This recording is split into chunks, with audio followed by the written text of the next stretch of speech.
Episode 3: Shadows of the Forgotten. After witnessing the horrifying end of a woman overtaken by zombies, Mike was deeply shaken. The brutal scene haunted him, replaying over and over in his mind as he continued his journey toward Des Moines.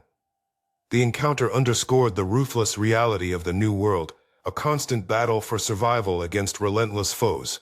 Driving through the desolate suburbs, Mike spotted a small group of survivors cornered by an advancing horde of zombies.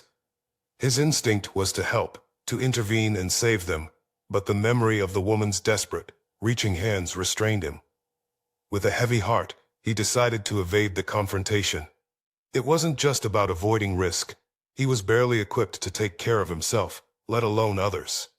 Silently, he drove away, the distant echoes of the skirmish fading into a guilty silence that filled the cruiser.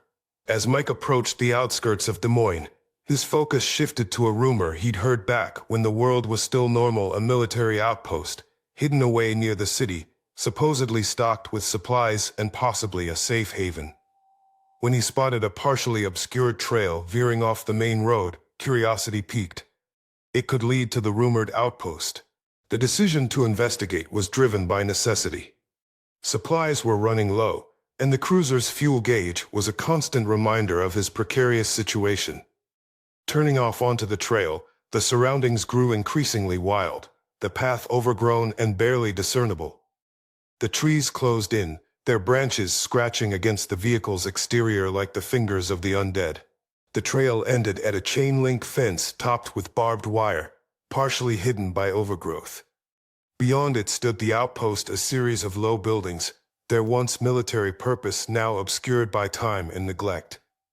Mike parked the cruiser and approached on foot, his every step cautious, listening for the telltale signs of danger. The main gate was ajar, an invitation or a trap. He couldn't tell which. Pulling his makeshift weapon, a sturdy pipe, he ventured inside. The compound was silent, except for the wind whistling through broken windows. Mike's eyes darted around, scanning for movement.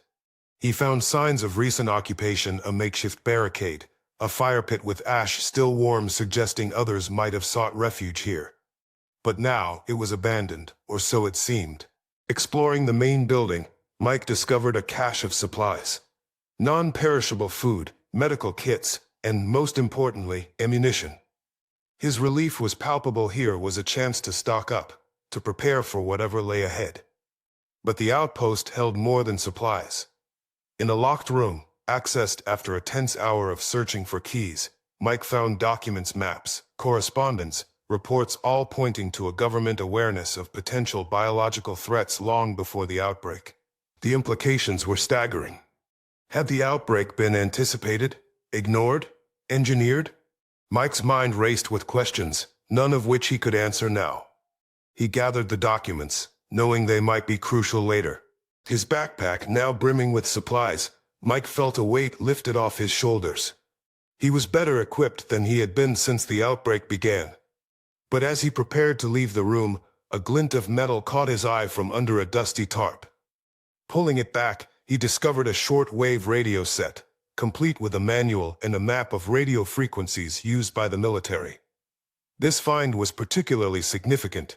It might offer a way to listen for other survivor broadcasts, or even contact potential rescue operations. Pocketing the manual, Mike continued his search through the outpost, now looking for clothing and other protective gear. He found a locker room with several military uniforms, boots, and gas masks. He changed into a pair of sturdy boots and grabbed a gas mask, knowing it might come in handy if he encountered airborne pathogens or other toxic environments. Feeling thoroughly prepared with his newfound supplies, Mike considered his next move as he returned to the main hall of the outpost. It was here, in the quiet expanse of the emptied base, that he realized the strategic value of the location.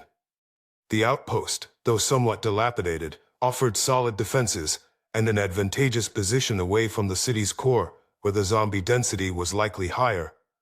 Mike pondered the possibility of fortifying this place, turning it into a more permanent base of operations. The idea of having a secure spot to hold out appealed to him, especially given the uncertainty of the road ahead to Des Moines. Just then, the cough echoed through the corridors again, pulling him from his thoughts. Following the sound, Mike discovered Sam, a young man about 20, hiding in a dark room. Sam looked up with wary eyes, clutching a makeshift bandage around his leg. "Hey, I'm not here to hurt you," Mike reassured him gently, approaching with a calm demeanor. "I'm Mike. What's your name?" "Sam," he replied, his voice weak but relieved. "I thought I was done for. The others, they didn't make it." After offering Sam some water, Mike examined his wound more closely. It wasn't life-threatening, but it would definitely slow him down. As he provided first aid, Sam explained how their group had come to the outpost hoping for safety, only to be overrun by a horde of zombies. Mike listened, realizing that Sam's story mirrored his own fears about the unpredictable dangers outside the relative safety of the outpost walls. "We can try to make it to Des Moines together, or we can stay here, fortify this place, and make it safe," Mike suggested, weighing their options aloud. The outpost had supplies, was defensible, and could serve as a good base for further excursions or to attract other survivors. However, staying would mean giving up on reaching the safe zone in Des Moines, at least for now. Helping Sam to his feet, Mike looked around the silent halls of the outpost. It was a decision point, not just for their immediate survival, but for their future strategy in this new, chaotic world. Together, they would have to decide: venture out into the unknown towards Des Moines, or fortify this outpost and build a semblance of stability in the madness that had overtaken the world. This wraps up this episode of Last Stand, Chronicles of the Forsaken. The next episode will be determined by your decisions. Make sure to answer in the comments below to continue the story, and to like and subscribe for more tales. Until next time, bye.